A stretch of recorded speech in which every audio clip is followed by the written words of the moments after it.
I love invisible 360 drones and I wish more people flew them. But one of the most common objections that I get is, how do you land without scratching the lens?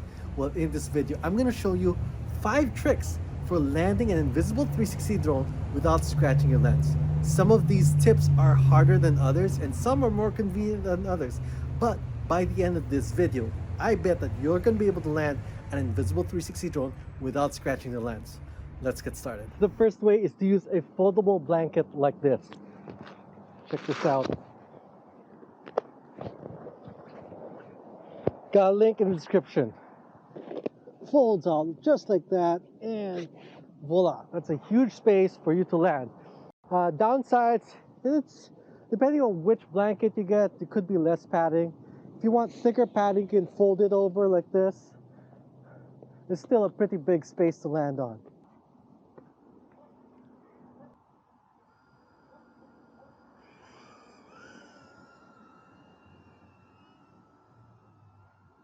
When it's time to land, I like to fly low and slow as I approach. This will make your landing more gentle. If you forgot to bring this, you can also use a thick jacket like this.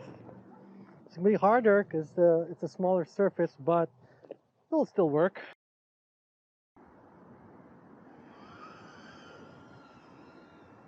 Since the jacket is smaller, I tried to fly really slowly as I land. Now, landing on a jacket like this, or even a larger surface like this, could be a little bit challenging. What if you wanted an easier way? Now, here's the easiest way to land a 360 drone. I use this, a beach chair. Watch this. Great for takeoff as well. Now, you don't need a large chair for this. I use a toddler-sized chair because it fits in my backpack. So when I'm landing, then I just aim for the chair. This method is pretty easy. Unlike the other methods, you don't need to be as careful with your speed or where you're landing. I just aim for the back of the chair. It acts like a baseball glove, you see? So just make sure to choose a chair that doesn't have one of those holes here, like that one.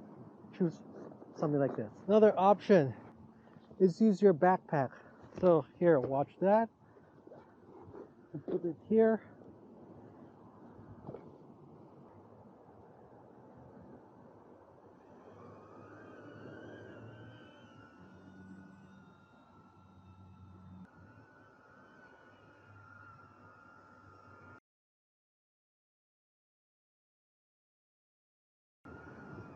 So advantages, it's convenient in the sense that you probably have a backpack with you anyway, but of course it's a little bit difficult because it's a small surface area.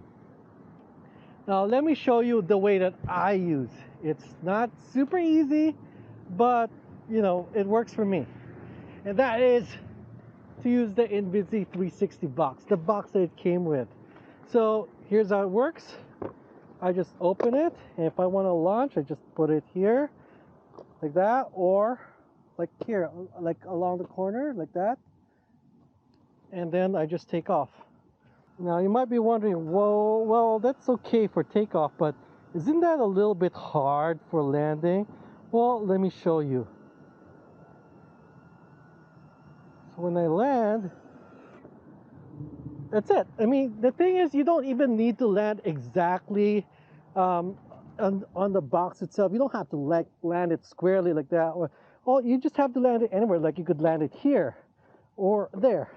And the point is that because the drone will be at an angle like that, it will keep the lens away. So even though it looks small, you actually have a way larger area. Like you could land it here, here, here. You could land it like even there. That's fine. It's not going to scratch the lens. You could land it like that. It's fine. Next best thing is to just try to land on grass. And you know, if there's no grass anywhere, then try to land kind of like at an angle like this, so that the brunt of the force will be shouldered by the frame, which is a little bit cheaper. It's like $100 for the frame versus $200 for the 360 mod, and I think another $100 or so for the core. So Yeah, and then of course the best way to protect yourself is with insurance. Insta360 has this like protection plan. I think it's like $49 or something like that. Thanks for watching. I'll see you in FPV. Look at this baby. Isn't he cute? Hit subscribe. Subscribe to my daddy's channel.